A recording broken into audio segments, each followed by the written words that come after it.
Olá, boa tarde ou boa noite quem está assistindo. Aqui do Hotel William, meu Colofé, Mucuyu, Saravá, Benô e Aurê, todas as saudações de respeito a todos que estão aí do outro lado.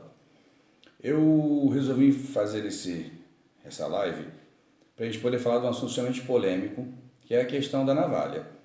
Lembrando que quando eu digo minha navalha é o Oiá, minha navalha é o Odé, minha navalha é o Ogum, eu estou me referindo à forma ancestral do possuir o elemento navalha, uma por tribo, uma por casa. Antigamente você não sai das obrigações de 7 anos já com a sua formação instituída como um zelador para a iniciação. Você tomava seus direitos de maioridade, mas você também tinha as obrigações como uma família normativa.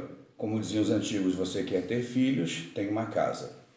E assim replicando nessa casa todos os elementos responsáveis por implantações de axé, que é o que vão dar no decorrer de um corpo conjunto físico o que você necessita para poder efetivar a energia. Mas a gente vai falar da navalha porque eu ouvi um comentário de uma pessoa que disse assim: eu só aceito iniciação se a pessoa for feita por Solingen. Opa! Quando eu digo marca, eu estou entrando dentro do sistema capital de evidências. E de uma certa forma, se eu sou um capitalista, eu não sou um espiritualista. Então, sempre recobrando, vamos começar por base para poder dar embasamento ao que eu vou falar. Solingen. Solingen é uma cidade, é um distrito próprio, individual da Alemanha. Entendeu? Distrito esse que era dominador e é dominante até hoje da confecção de facas e navalhas. Para que eu entenda que a Solingen é boa, eu entendo pela durabilidade, pela maleabilidade do aço inox, que é a base hoje constituída das navalhas Soligens, entre outras navalhas é o material aço inox. Porém, a navalha ela tem que ser tida como um elemento solo. E o que é uma navalha? Ele é um instrumento cortante, dobrável, com a confecção de um cabo TB, onde a bainha da navalha, que são duas especificações, guardam a navalha como forma de conservação. Lembrando quem tem suas navalhas que o azeite de oliva de menor acidez é um dos conservantes primordiais para que não haja o atrito da corrosão e nem o desgaste por oxidação. Eu não sei se a oxidação acontece em todas as navalhas, mas em sua maioria o que não deixa que elas oxidem é o uso diário, mas nós não somos barbeiros, vamos chegar lá na frente ainda. Já a navalhete, que todo mundo questiona, é navalhete, quem é raspado de navalhete não é iniciado, a navalhete não é um elemento de iniciação para ninguém. Porém, a navalhete não foi criada como elemento para ser usada para esse culto do abandono, entendeu? Porque nós que raspamos a nossa cabeça, nós proferimos um culto do abandono, sendo que no cabelo nós temos a vitalidade, o erotismo, a nossa força física, a nossa vulnerabilidade, a sedução. O cabelo foi usado como elemento de sedução por muitas mulheres, a vaidade do cuidado com o cabelo e virtudes de prosperidade. Afinal, se eu tenho um bom cabelo, eu tenho dinheiro para gastar com esse cabelo. Isso desde longos tempos. Então, quando eu pretendo ir para uma desinência espiritual onde eu tenho que abandonar o ser que eu sou para ser reconstruído um novo ser, automaticamente existem os rituais da limpeza da cabeça. Então a navalhete, que todo mundo questiona, fala e mete o pau por aí, não que eu esteja defendendo, é só para você ter como título de curiosidade e culto. Ela, por meados de 1908, 1909, ter uma navalha era como ter um patrimônio, ter um celular. E nem todos possuíam, e sendo que eram os barbeiros que executavam a sua limpeza de barba, a confecção dela. Então a marca Gillette, entendeu? Lançou um instrumento de autobarbeamento até por questão. Se eu ia ver um emprego, eu tinha que estar bem barbeado. Se eu ia para uma festa, tinha que estar bem barbeado. Então a Gillette lançou um aparelho de autolimpeza e higienização do rosto. Daí surgiu a navalhete, entendeu? E as lâminas de navalha menor sendo confeccionadas do mesmo material. Então a navalha de inox, atualmente de inox, e por consequência também a navalhete de inox.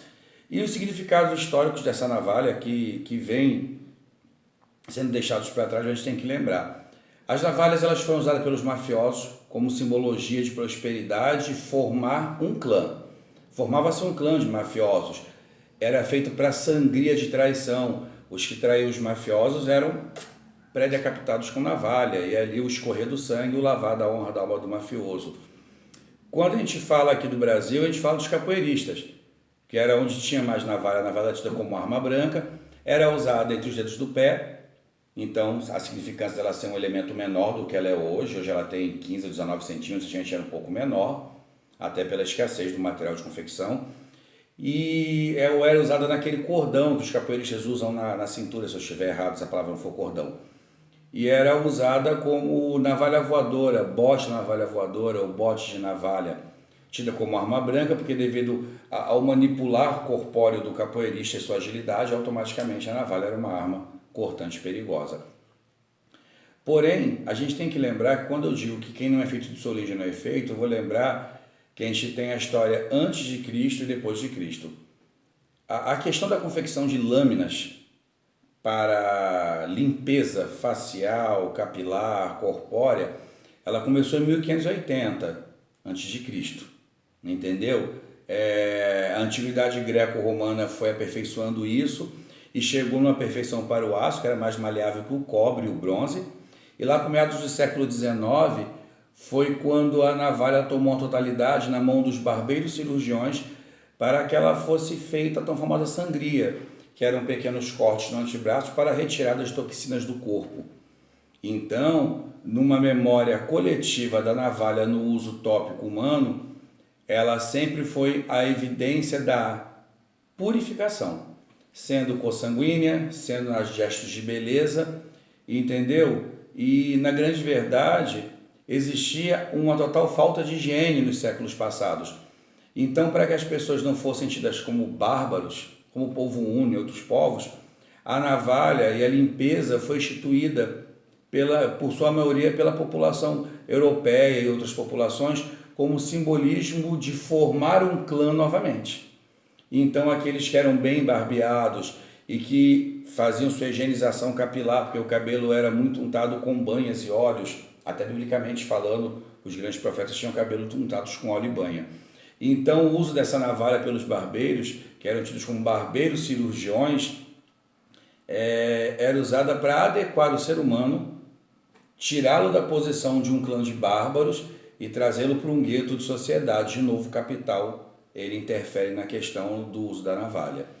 Por que eu sempre falo do capital? Porque quando a gente capitaliza um bem, a gente está desconstruindo toda uma história do passado e tornando prevaricado a posição dele aqui na face da Terra.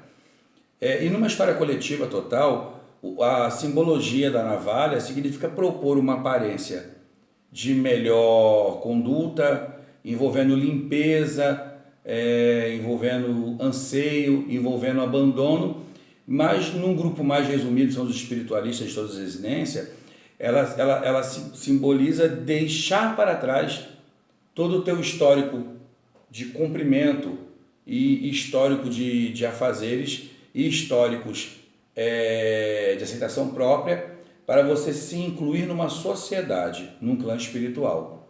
Dentro do candomblé, a primeira estadia da navalha, que era feita pelos olobés na África, que era manipulado também o cobre e o bronze, porque o ferro, o candomblé está a 6 a 8 mil anos antes de Cristo. E o ferro, a era do ferro começou em 1200 anos antes de Cristo. E ela teve por final a era somente do uso do ferro puro, da manipulação do ferro, no ano de 400 e pouco depois de Cristo. Então nós temos aí um período não tão grande do uso total do ferro, chamada Era do Ferro. Mas anteriormente a isso, até Tutankhamon tinha uma faca de minério que era de um minério que foi caído do céu. Alguns até dizem que é minério alienígena, outros dizem que é minério que rodou de algum fragmento de algum planeta, mas teve a confecção dessa faca.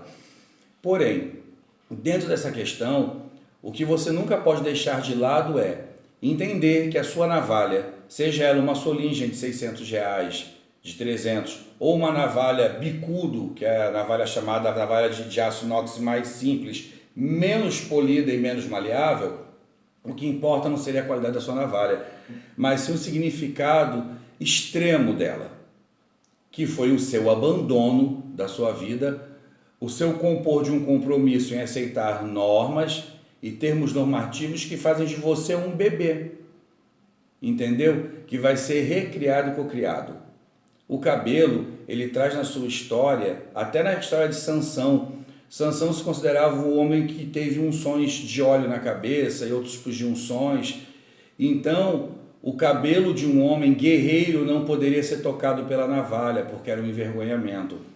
Em outras culturas, o excesso de cabelo na cabeça, até mesmo da barba, era tampado em períodos fúnebres, porque eles totalizavam o bode, um animal que foi extremamente consagrado às artes satânicas ou comparado a Satanás, entendeu? O bode assentado, como o cabeludo, o animal profano. Então ninguém queria, num rito fúnebre ou num rito religioso, estar com a sua barba extremamente aposta, aparecida, ou o cabelo aparecido, até mesmo porque haveria a comparação. A navalha sempre foi utilizada até na época da guerra, porque os reis tinham como seus pajens os barbeiros cirurgiões, e quando os guerreiros iam para a guerra e eles davam um tiro e até carregar uma outra arma, dar outro tiro, o tiro somente imobilizava e os barbeiros iam à guerra para degolar ou para fazer a famosa sangria de vergonha,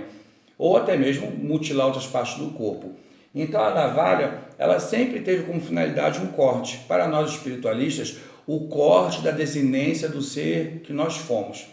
Então não adianta você ser raspado com soligem, com bicudo, com navalha jacaré, com a navalha baratinha que vende hoje nos mercados espíritas, porque também o que vai mandar nessa navalha é o fio de amolação. A soligem, ela tem uma qualidade de amolação e flexibilidade gigantesca, se adequando assim à porosidade do rosto e de uma certa forma trazendo uma praticidade, mas limpar uma cabeça não é um ato de praticidade. Limpar uma cabeça é um ato litúrgico de abandono de personalidade, juntamente com Sarapocã ou Sapocã, que são as apresentações públicas do abandono daquele ser perante o que ele tinha como crença. Então, até mesmo para os budistas, que o raspar a cabeça era um simbolismo de abandono, de sacrifício, de envergonhamento pela vida que teve até aquele tal dia e de busca assessionada a alcançar uma cultura suprema e divinatória. Então, em todas as questões espiritualistas, a navalha ela está como limpeza da cabeça. Uma mulher mais velha tem um cabelo mais longo, por consequência, mais experiência, por consequência, melhor progenitora e melhor parideira e mais conhecimento a lidar com uma tribo, a governar, porque sempre os homens foram os guerreiros e as mulheres as administradoras. Por isso o clã das Yalorixás são um clã muito mau dos Babalorixás. E como eu falei, antigamente era uma navalha por tribo, uma navalha por casa espiritual, uma navalha por axé. Então não havia necessidade de você ter uma navalha tão boa na sua iniciação, porque a sua navalha era a navalha da sua zeladora. Bem, com a chegada do HIV e de outras doenças transmissíveis pelo contato sanguíneo ou de derme, houve-se a questão da inserção da navalhete dentro do culto. Lembrando que todo mundo fala que meio quilo de farinha não é diferente de 1 quilo de farinha. O que importa é a mão, a eletricidade conduzida até aquele elemento do ebó. Assim é a navalha. Quando eu seguro uma navalha, que ela é de porte de segurar, minha mão é gordinha, então fica diferente, mas eu seguro, eu manipulo uma navalha assim, com o suporte do dedo que me dá segurança, e aqui, para não ferir a navalha, ela tem um côncavo no seu crescimento, né? Toda navalha tem um côncavo de 2 lados, então você posiciona o polegar e apoia com o indicador, e você deita e vem, e tem um posicionamento, uma cabeça, tem um norte, um leste a oeste. Mas então essa limpeza tem atrito pele e, por mais que você não tenha visualização, tem o sair de algum tipo de plasma ou sangue. Então criou-se a navalhete. É um assunto a discutir porque na minha opinião, se a gente chegar a uma era, como houve lá com as navalhas, que os barbeiros foram tolhidos e que a Gillette veio com uma ideia gigantesca de formalizar um produto de nova compra, hoje a inserção de um neófito, de um elegundo culto, restringe o zelador a questão do custeio. Não é o melhor dendê e não é a melhor farinha que faz o jaô, sim o processo litúrgico. Então, para algum futuro, talvez quando a navalha não seja mais um elemento permitido por novos contatos, talvez o espiritualista tenha que se adequar a um elemento de mesma composição orgânica para o mesmo fim. Porque as primeiras navalhas eram feitas de cobre e de bronze, materiais de fácil forja, que o calor consegue compor e decompor com maior facilidade, e ali ele era instituído.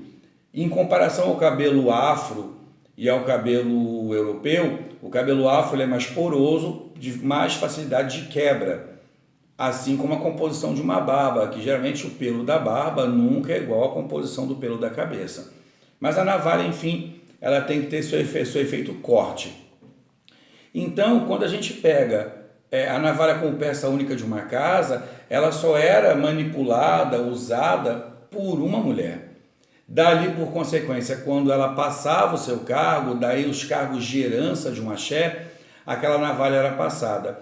Com o passar do tempo, o candomblé também ele foi burlando e capitalizando essa história de manter o conhecimento somente preso na mão de uma pessoa e de dar ao próximo a sua independência. Afinal, quando uma mulher casava com uma tribo para outra, daí o ritual de iniciação e de apresentação dessa mulher como aderida àquela nova tribo. E claro, que se a mãe passava pelos costumes pessoais, passaria a ela um elemento composto, confeccionado pelo pai, por um irmão, por um primo, para que ela levasse para aquela tribo o seu costume de iniciação.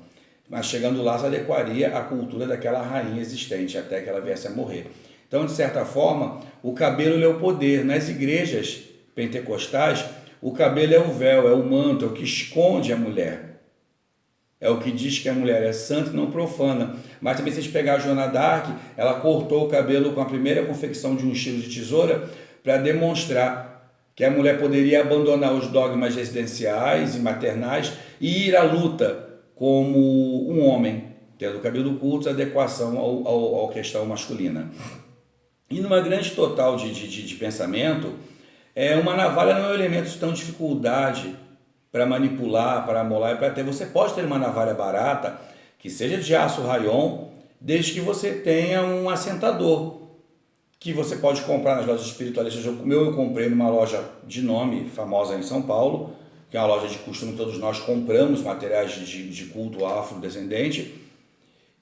Mas também você pode pegar uma caixa de bacalhau, tirar uma tira minimamente de 40 centímetros, ao outro lado você adequar um couro de maleabilidade, o couro de anta ou um couro de novilho, é um couro muito legal, porque a navalha nunca é amolada, ela é aberto fio, sendo que ela vem de grossura, estatura de grossura, para maleabilidade.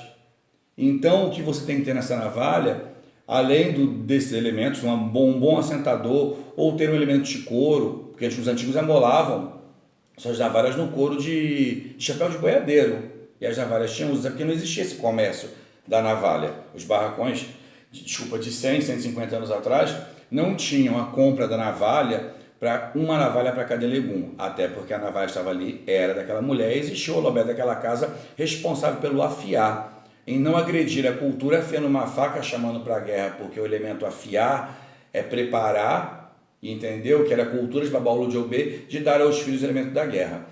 Então, você consegue amolar uma navalha com uma pasta chamada pasta jacaré, que é uma pasta feita de base de pasta de diamante, ou até mesmo com argila número 0, a cinza ou a branca.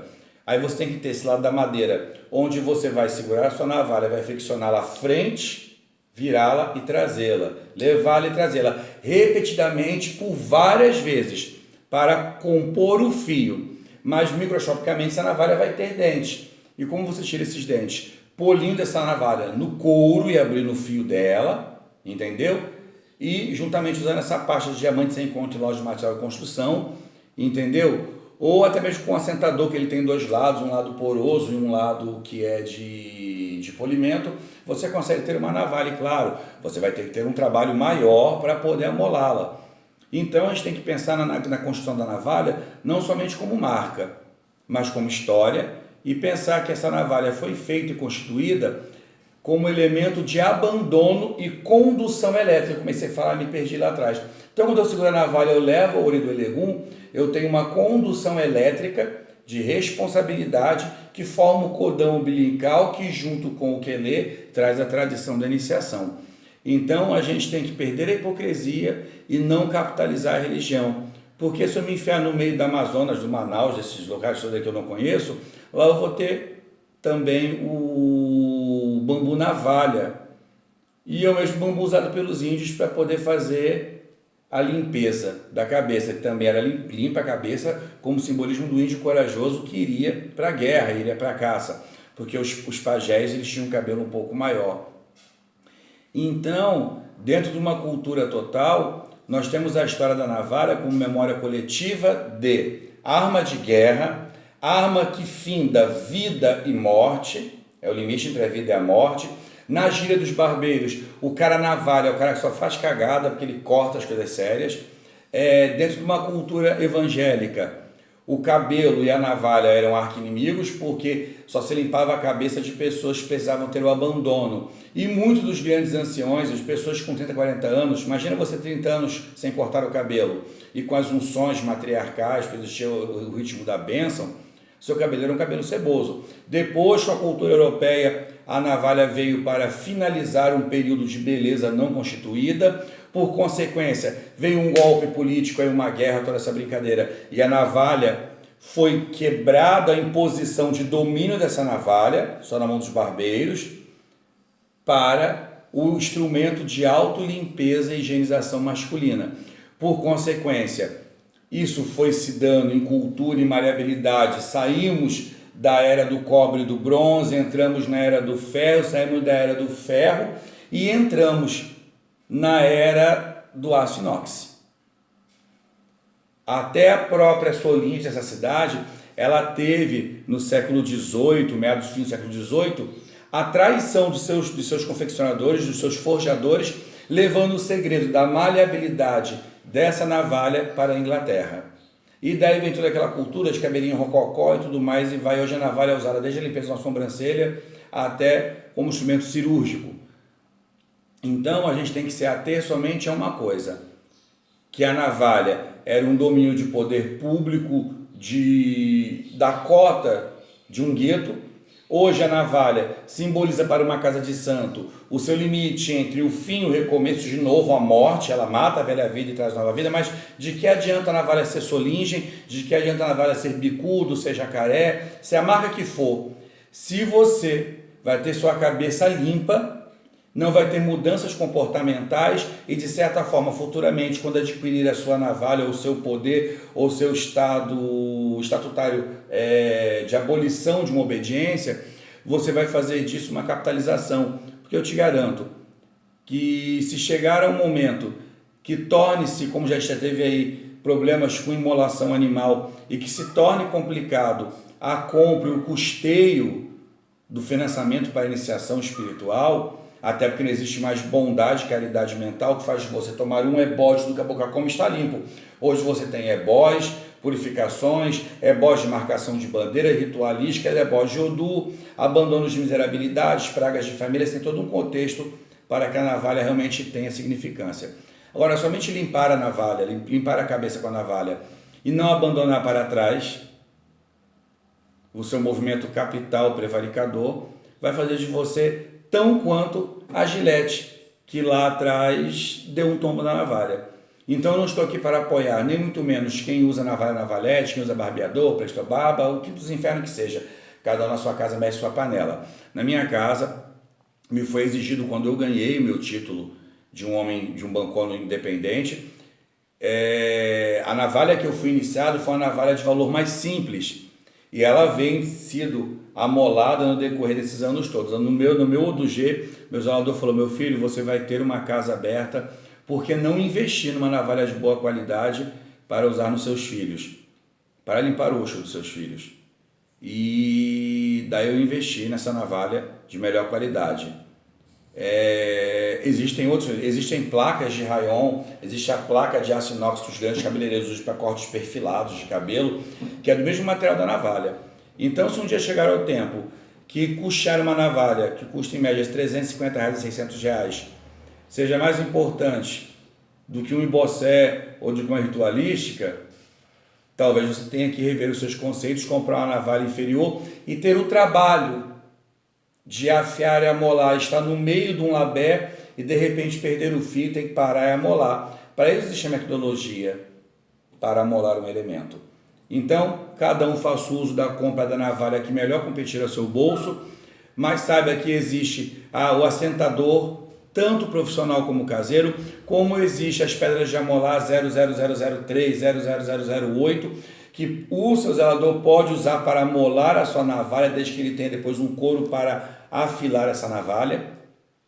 E lembrando que cabeça do outro não é pinico e muito menos forma de brincadeira para ter um descabeleireiro ou de depilação. Então faça do seu ritual de limpeza de cabeça um ato tão sacro que você realmente se veja um homem no passado e um atual homem no futuro. Adquira toda a possibilidade positiva do seu zelador usar da energia dele para sincretizar o fim de uma vida. Como um cirurgião usa a navalha para remover um adendo negativo do corpo, que o seu zelador usa a sua navalha boa, cara, chique, feia ou bonita, de cabo de pérola, madeira, paquistanesa, ou seja, o que for, que ele use isso somente para delimitar o fim da sua vida e o recomeço de uma nova vida. Um grande beijo. Quem tiver alguma dúvida me chama aí. Quem puder compartilhar, legal, que eu acho que a gente tem que se tornar a massa que fala. E eu ouvi esses dias uma live onde uma pessoa dizia: quando você começa a gerar incômodo com a sua fala, não é sinal que você é uma pessoa impertinente, é sinal que você pode estar levando muitos, talvez, a pensar. E aí, voltando um pouquinho na história da navalha, eu gosto de falar, a navalha também era tida como símbolo de limpeza de uma cultura para outra. Então, em suma, a navalha foi usada muitas vezes para a formação de clãs, de guetos, para transcender aquele histórico, ou para separar politicamente e capitalmente falando o povo pobre do rico, o bárbaro do educado, o inferior do superior. Em algumas culturas asiáticas a navalha é usada como símbolo de abandono da inferioridade e o crescimento da nova superioridade. Então, que vocês possam ter essa live como uma forma de pensamento e que vocês tenham isso também como forma de aprendizado, e onde eu fui excedente, onde eu fui falho, vocês possam me ajudar a melhorar. Um grande beijo, Colofé, Mucuyu, Mutumbá, Aurei, Benoi, Saravá. Muito obrigado a todos por mais uma vez poder compartilhar com vocês um pouco do que eu acho que é correto ou um pouco da minha forma de pensar, porque estar correto é um estado político e pessoal muito particular. Grande beijo.